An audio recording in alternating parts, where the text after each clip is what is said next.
15th time out of the last 16 chances that you've won a closeout game in your career. I just wonder if there's any kind of a different or advanced approach to those type of games, knowing what you know about the game and where things can go. For me, mentally, I come in with the same desperation as the opponent. I understand that, in a closeout game, the team that's down is going to play very desperate, and they're going to play to their best ability. And if you allow that to happen throughout the course of a 48-minute game, they will extend the series. Not saying I'm always successful on closing out the series, but that's my mindset. My mindset is to be just as desperate as my opponent when I approach the game, when I'm out there on the floor, and then live with the results. Frank Vogel just told us that he's thrilled with how the defense has been playing. Just wondered if you could trace us through the season as you guys have evolved, the different looks that you've had, and the level that you're at right now as a team. Well, from day one, Coach Vogel and the coaching staff said that we need to be the best defensive team in the league, and we took that to heart. And we had some good months. We had some great months. We had a couple weeks where we were not that good defensively, but we're hitting our stride at the right time, and that's in the postseason. I think for us, we continue to get better and better throughout this postseason run so far, and we want to continue that going into the next round.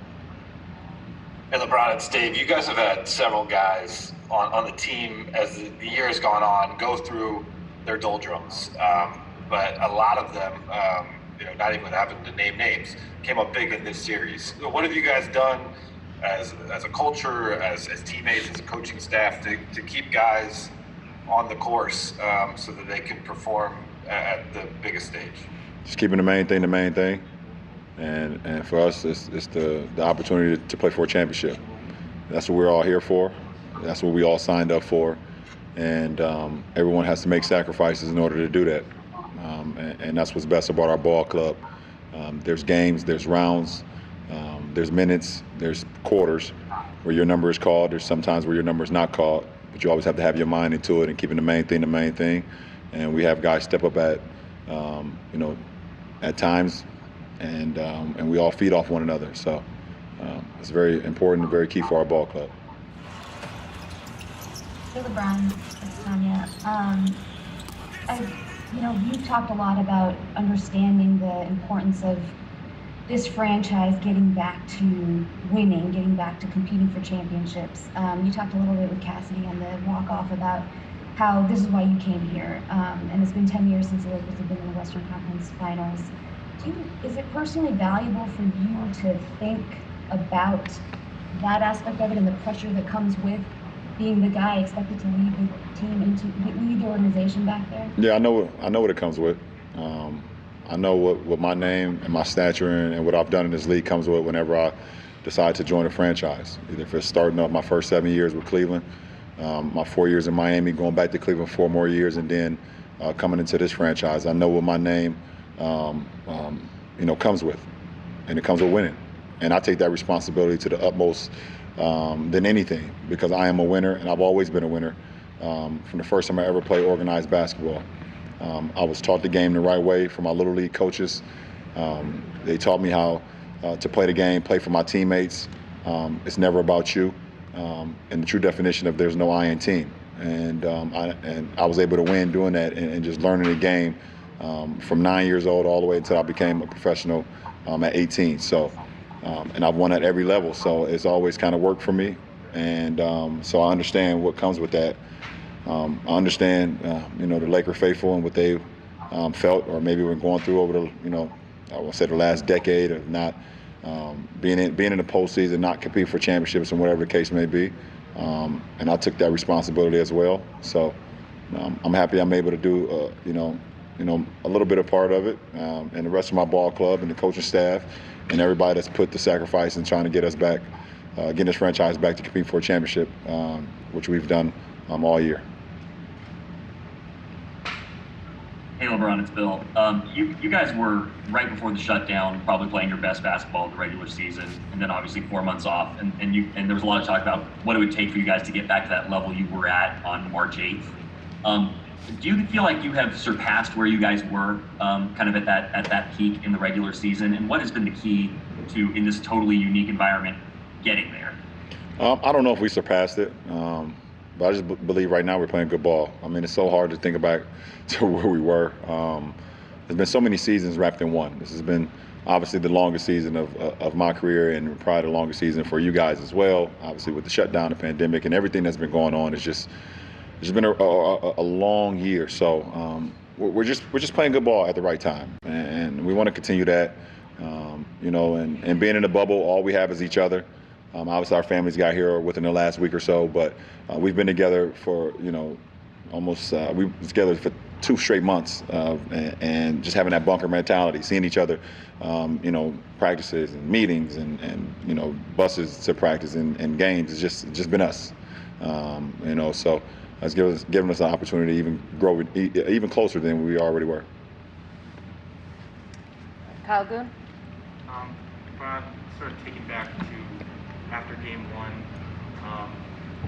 you were preparing for game 2. You guys came out defensively, looked so different and so crisp. What, in your opinion, in that day between was the turning point that allowed you guys to put out that effort? Well, we learned from our mistakes in game 1.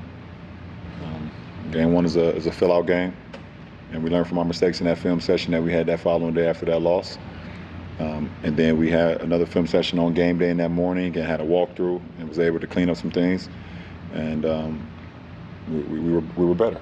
And that's what you want to do. You want to continue to grow throughout a series, put yourself in winning positions as much as you can throughout 48 minutes. And that was the byproduct of it. And just as a follow-up, is that, in your experience, a characteristic of a championship team?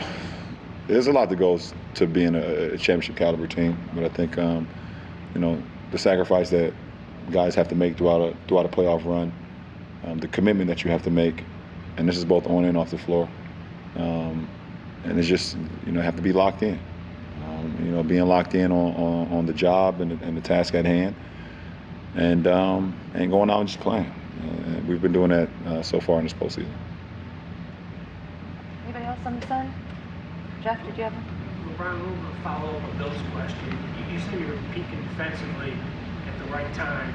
It's one thing to peak when you're playing late March, April, May, and having the full season. With that layoff, defense is so much harder.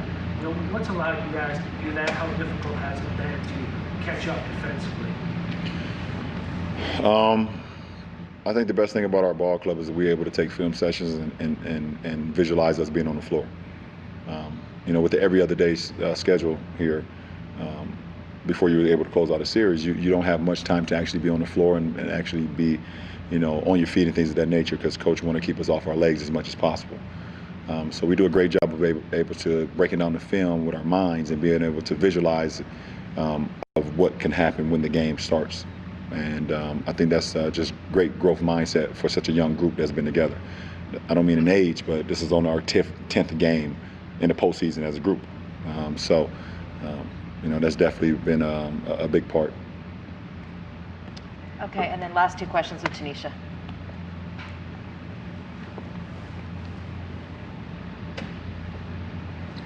Hi, LeBron. Second quarter, the Rockets cut the lead to 7 points.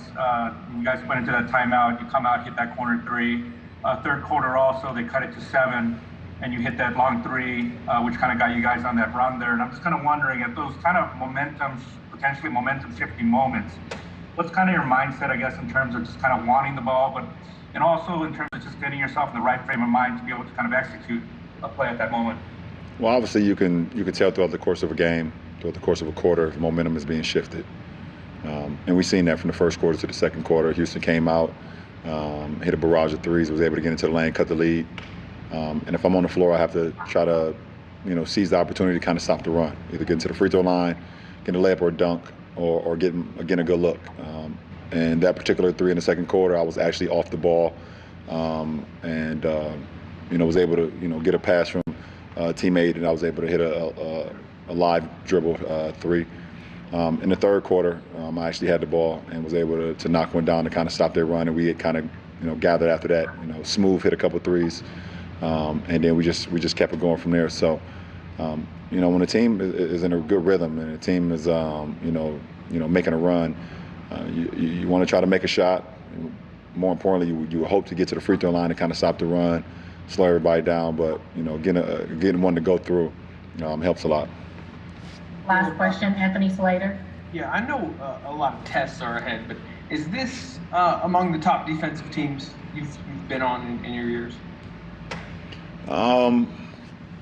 I've been a part of a lot of great defensive teams. Mike Brown was a defensive coach, and we played some exceptional, basketball, on the defensive end. And some of my early days in Cleveland. In Miami, we flew around. We weren't the biggest team. We didn't have great size, but we had great length and great speed.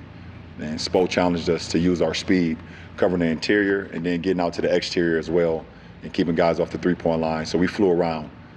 So we were really good defensively as well. This is a really good defensive team too. I mean, we have multiple first-team all-defensive players. We have, defensive player of the years in AD and Dwight. Before the shutdown, obviously Avery, who's been a part of so many first-team, second-team defensive teams. Danny was on a team last year as well. I'm not quite sure if I've been on any, but I know what I can do on the defensive end as well. So, it just helps our ball club, and it just trickles down to everybody else. So we fly around, we protect each other, and that's the most important. You're going to have breakdowns because we all are NBA players, and there's just great guys on the opposing end. So when you break down, you have to have guys flying around, rotating, and you can trust your guys behind you. And when you have that, it helps you be a pretty good defensive team. All good here. Thank you, LJ. Thank you. That was LeBron.